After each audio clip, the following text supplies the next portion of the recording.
Hey y'all, welcome to Lunar Tarot. Today's message is for Aquarius, Sun, Moon, and Rising signs, and it is for the time around the February full moon. February's full moon is going to be on the 1st.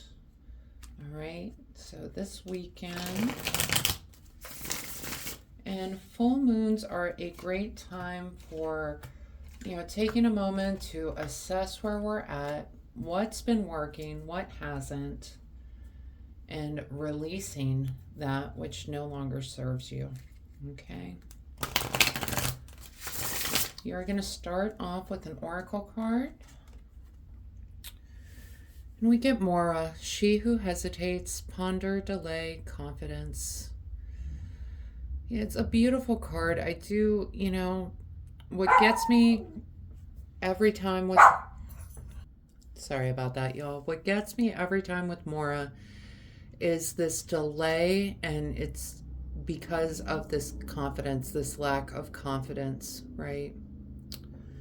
All right, y'all, let's hop on into this reading. Let's see what we're dealing with. Right, we've got Three of Pentacles with the Four of Swords. Three of Pentacles is that card of teamwork, but it's, it's also this card of showing off your work, right? I feel like you have recently completed some sort of project. It's out there in the world now.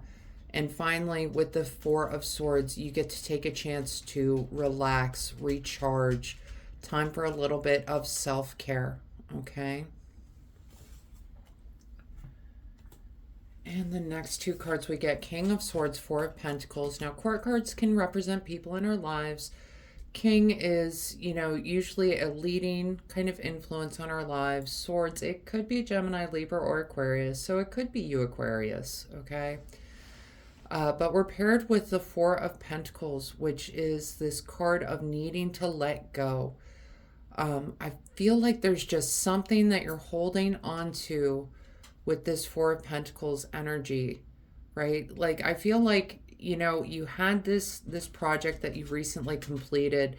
I kind of feel like this is you, Aquarius. You hit this place of mastery after the completion of this project, but there's something that you're just not letting go of, and Swords is that suit of ideas, intellect,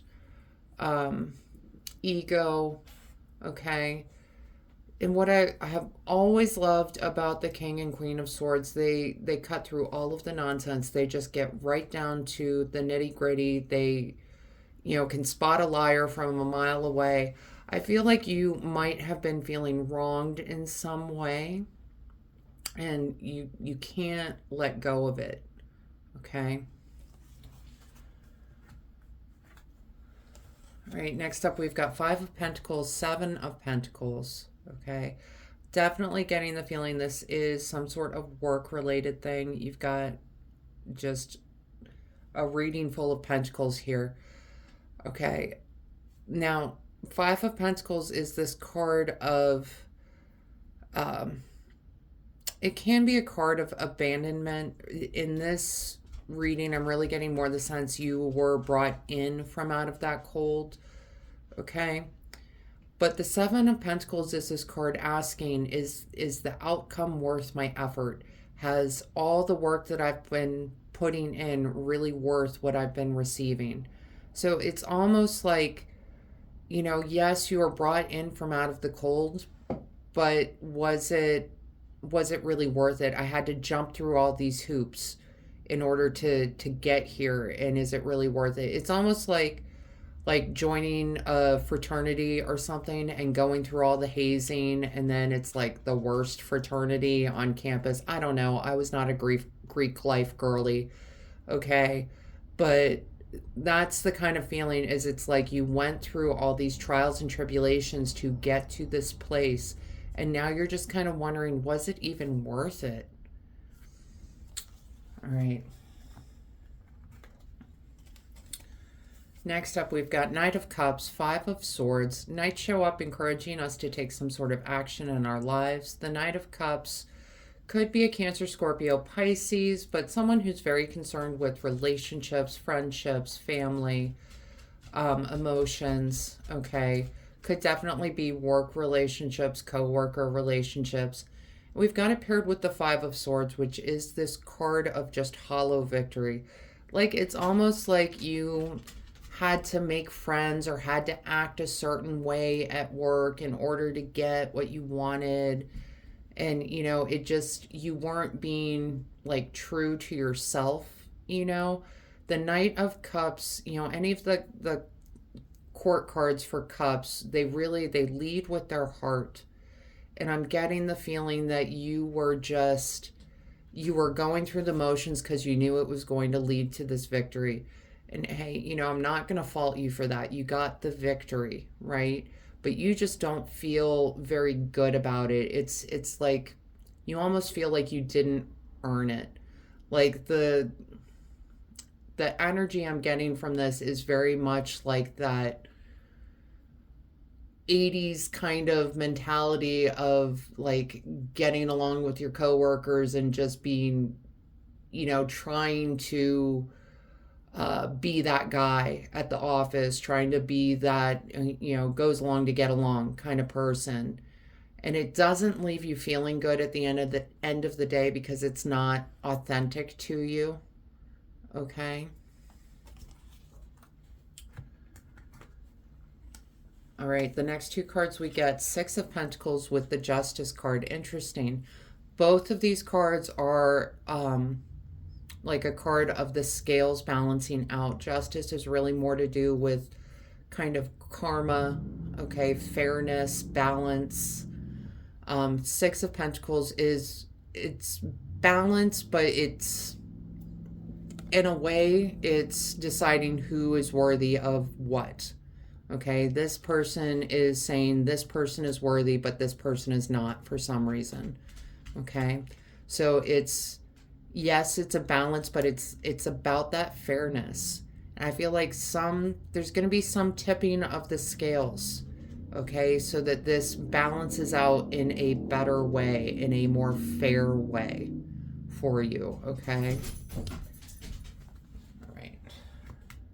And next two cards, bottom of the deck cards, we've got Strength with the Chariot. Okay, strength is really calling on you to channel that inner strength that you carry. Okay, she is someone every day goes out and faces the lion, has to tame the lion, put her hand in the lion's mouth. Okay, she carries this unique connection to the divine that helps her carry out her duties on a daily basis. We've got it paired with the Chariot, which is a card of victory. Okay, I feel like if you really channel that inner strength, it will lead to victory. It's also a card of skill. Strength carries this amazing skill with her, okay? What I feel like the message of these two cards coming out is victory is there, and you get to be the person that you are. You get to be your authentic self because you are skilled, because you have this inner strength. You have this ability to be successful because you are a master in your own right, because you have that inner strength. Okay? All right. Yeah, now this she who hesitates is starting to make a little bit more sense at the beginning, Miss Mora. Because I think you think your skills don't speak for themselves. Right? But I think they do. It's a lot easier to get along at work when you get along with everyone, right? And I get that. I think you've been kind of holding yourself back because maybe you don't feel like a real member of the team. For some reason, it's like you have to act in a way that you don't really like, that you don't agree with in order to get the job done. Okay. All right, we're going to talk oracle cards real quick. We've got I Remember, Soul Plan, the Fated Life versus the Destiny Life. It's interesting because we got those two cards of, things balancing out, the scales balancing out with the Six of Pentacles and the Justice card. Both are cards of like karma coming into play, okay? I'm getting the feeling that this weird kind of dynamic is not going to be around for much longer, okay? The next card we get, the Sweet Waters, sensuality, romance, enjoyment, fertility, and balance. All right. There's some sort of reward coming in with this weird kind of energy, this weird office dynamic. All right. And I do think it's hit your confidence quite a bit, because I think you never thought there was anything wrong with you, and not that there's anything wrong with you, okay? But for some reason, it's just not jiving with some of the people that you're working with. And I think the further you step away from yourself, it feels like you're winning more when you do that, but it's just kind of a false victory, right? Right, the next card we get, so planning, setting intentions, optimism. Perfect card to get for a full moon. It's, time to start reassessing where you're at. Try to reassess your plan moving forward. Okay. Definitely meet it with optimism, though. It's going to help boost your confidence. Okay. And the last card we get, absolutely beautiful way to end a full moon reading, sickle, focus, regrowth, letting go. All right. I think it's time to let go of that false persona that you've been carrying around. It's okay to be you, is the message I keep hearing, is there's nothing wrong with you. It's okay to be you. You are skilled. You will be victorious. These scales are going to balance out these people that are the problem people. I just kind of see them going away. So I just wouldn't even worry about it, y'all. Okay? Just focus on getting back to you. All right? And letting go of that other person that's not you. Okay? All right, Aquarius, that is the message I have for you for February's full moon. I hope this helps bring some clarity and understanding to your experience. If this reading resonated, go ahead and let me know down in the comments. Leave a like, hit that subscribe button, and maybe even hit that share button. Pass this message along to someone that needs to hear it. Other than that, I just want to thank you all so much for being here with me today. I truly do appreciate each and every one of you, and I hope you have a wonderful day.